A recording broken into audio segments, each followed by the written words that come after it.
ذکر الہی کرنا یہ کتنی اہم چیز ہے۔ بہت سارے صحابہ سے روایات مروی ہیں۔ حضرت انس رضی اللہ تعالیٰ عنہ فرماتے ہیں کہ نبی اکرم نور مجسم صلی اللہ علیہ وآلہ وسلم آپ نے فرمایا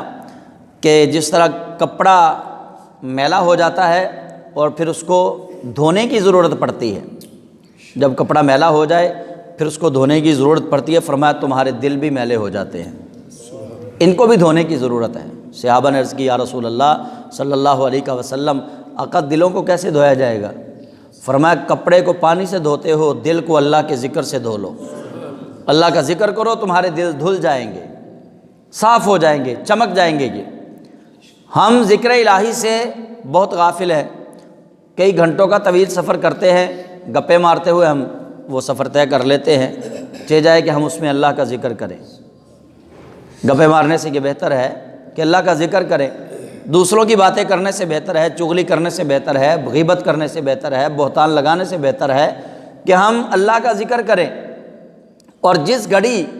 اللہ کے ذکر سے ہماری زبان تر رہتی ہے، نبی کریم صلی اللہ علیہ وسلم نے فرمایا سب سے بہترین زبان وہ ہے جو اللہ کے ذکر سے تر رہے،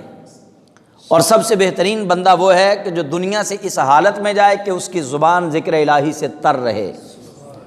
کہ دنیا سے جاتے ہوئے اس کو اللہ کریم جل جلالہ کا نام نامی اس پہ گرامی مل جائے۔ اور حضرت موسیٰ علیہ السلام سے اللہ تعالیٰ نے فرمایا تھا،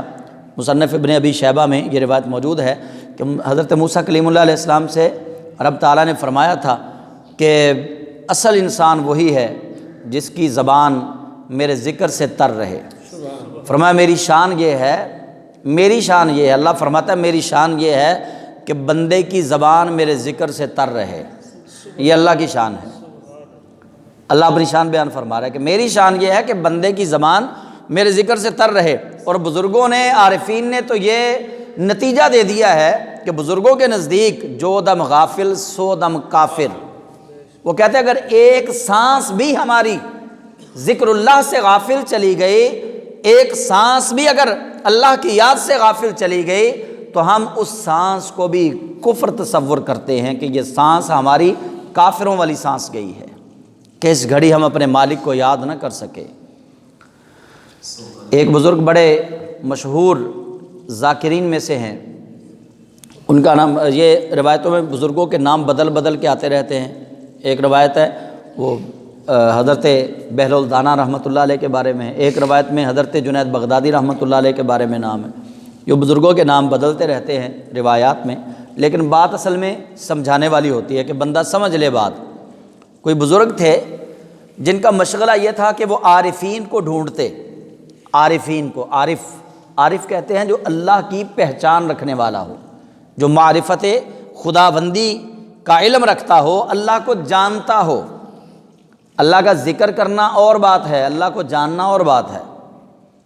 یہ اوپر والا درجہ ہے، معرفت خداوندی کا حاصل ہو جانا۔ وہ بزرگوں کو ڈھونڈ ڈھونڈ کے ملتے، ان کو جب کہیں پتہ چل جاتا کہ فلاں بستی میں اللہ کا نیک بندہ ہے تو وہ اس کے پاس جاتے زیارت کے لیے۔ آج کل تو بزرگوں کے پاس بھی زیارت کے لیے نہیں جایا جاتا، کام کے لیے جاتے ہیں لوگ۔ پہلی بات تو یہ اللہ والوں کو ڈھونڈنے والے کم ہیں کہ ہم ڈھونڈیں کہ اللہ والا کون ہے، یہ ہم ڈھونڈنے کی اب جناب کوشش نہیں کرتے۔ اب تو ہم نے بس سنا ہے نا فلاں پیر کا بیٹا وہاں پہ بیٹھا ہوا ہے، فلاں پیر کا خلیفہ وہاں پہ بیٹھا ہوا ہے، بس اب تو کام ہی ہم نے سوکھا کیا ہوا ہے کہ جی وہ فلاں پیر کا بیٹا ہے، چاہے جتنا مرضی جاہل ہو، بے ادب ہو، بے علم ہو، ہم اس طرف جاتے نہیں ہیں۔ جو فلاں پیر کا بیٹا بیٹھا ہوا ہے، فلاں گدی کا خلیفہ بیٹھا ہوا ہے، ہم تو اس طرف جاتے ہیں۔ تو ایک بزرگ کا مشغلہ تھا کہ وہ ڈھونڈتے اللہ والوں کو، ان کے پاس جاتے، کوئی نہ کوئی بات سیکھتے۔ ایک اللہ والے کے پاس پہنچے، دیکھا کہ وہ ستو گھول کے پی رہے ہیں پانی کے اندر۔ اب اس میں بھی دو روایتیں، ایک میں ہے کہ آٹا گھول کے پی رہے ہیں، ایک روایت میں ہے کہ ستو گھول کے پی رہے ہیں۔ انہوں نے جا کے پوچھا کہ جناب والا یہ تو بڑا مشکل کام ہے، آپ ستو گھول کے پی رہے ہیں، صبح بھی آپ نے ستو پیے، دوپہر کو بھی ستو گھول کے پیے، اب شام کا وقت ہے،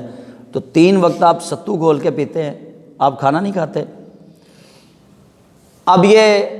بندے کی طبیعت ایک ایسی ہے کہ ایک دفعہ ستو پی لیے پھر دوبارہ تو دل نہیں کرے گا نا جلدی، لیکن ان کا یہ معمول سال ہا سال سے تھا کہ وہ روز ہی ستو پیتے۔ جب ان کو بھوک لگتی وہ ستو پانی کے اندر گھولتے اور پی لیتے، اگر ستو نہ ہوتے تو آٹا پانی کے اندر گھولتے آٹا پی لیتے۔ اور پھر یہ بھی یقینی بات ہے، آپ کو پتہ بھی ہے اس بات کا کہ ذائقہ تو صرف ہماری زبان تک محدود رہتا ہے نا، جیسے حلق میں چیز اترتی ہے سب کا ذائقہ برابر ہے، پیٹ میں جا کے تو کوئی ذائقہ نہیں ہے نا، پیٹ ہی بھرنا ہے۔ تو انہوں نے پوچھا کہ یا حضرت آپ یہ آٹا کیسے پی رہے ہیں، یہ ستو آپ پیتے جا رہے ہیں، یہ معمول کیوں؟ تو ان بزرگوں کا جواب سنیے اور پھر اپنی طرف دیکھیے، میں اپنی طرف دیکھوں، آپ اپنی طرف دیکھیں، ہم سوچیں۔ وہ بزرگ فرمانے لگے کہ روٹی توڑنے میں وقت ضائع ہوتا ہے، لقمہ منہ تک لے جانے میں وقت ضائع ہوتا ہے، لقمہ چبانے میں وقت ضائع ہوتا ہے، پھر جب تک میں نے یہ کھانا کھانا کتنا ہی وقت میرا ضائع ہو جائے گا، میں ستو گھول کے جلدی جلدی پی لیتا ہوں تاکہ اللہ کے ذکر سے غفلت میں چند لمحے گزریں، زیادہ دیر تک میں غافل نہ رہ سکوں۔ جو وقت میں نے لقمہ چبانے میں لگانا ہے، جو وقت میں نے لقمہ توڑنے میں لگانا ہے، جو وقت میں نے مکمل کھانا کھا کے سیر ہونے میں لگانا ہے، تو میں نے یہ بات پالی ہے کہ اندر جا کے کسی چیز کا ذائقہ نہیں ہوتا، تو لہٰذا میں نے کھانا چھوڑ دیا ہے، بس پیٹ کو بھرنا مقصود ہے، تو پیٹ میرا بھر جاتا ہے، اللہ اللہ خیر صلی اللہ، میں زیادہ دیر اللہ کے ذکر سے غافل نہیں رہنا چاہتا۔ ایسے لوگ بھی ہوئے ہیں جن کو اللہ کے ذکر سے ایسی محبت، بلکہ صحابہ کرام تو ہمیں یہ تعلیم دے گئے۔ حضرت انس بن مالک رضی اللہ تعالیٰ عنہ فرماتے ہیں تمہیں وہ چیز بتا دوں جو جہاد سے بھی افضل ہے، وہ چیز بتا دوں جو جنت سے بھی افضل ہے، وہ چیز بتا دوں جو دنیا و ما فیہا سے افضل ہے۔ آگے سے جواب آتا ہے جی بتائیے، ہم تو ایسی چیز کی تلاش میں ہیں، تو وہ فرماتے ہیں وہ اللہ کا ذکر ہے جو دنیا و ما فیہا سے بہتر ہے۔ کچھ جنتی جنت میں جا کے اس بات پر بھی حسرت و ندامت کا شکار رہیں گے کہ دنیا میں کچھ لمحہ اللہ کے ذکر سے غفلت میں گزارا۔ جنت میں تو چلے جائیں گے، لیکن جو ذکر اللہ کے جو ٹائم ان کا اللہ کے ذکر سے غافل گزرا، اس غفلت پر انہیں ندامت ہوگی جنت میں بھی۔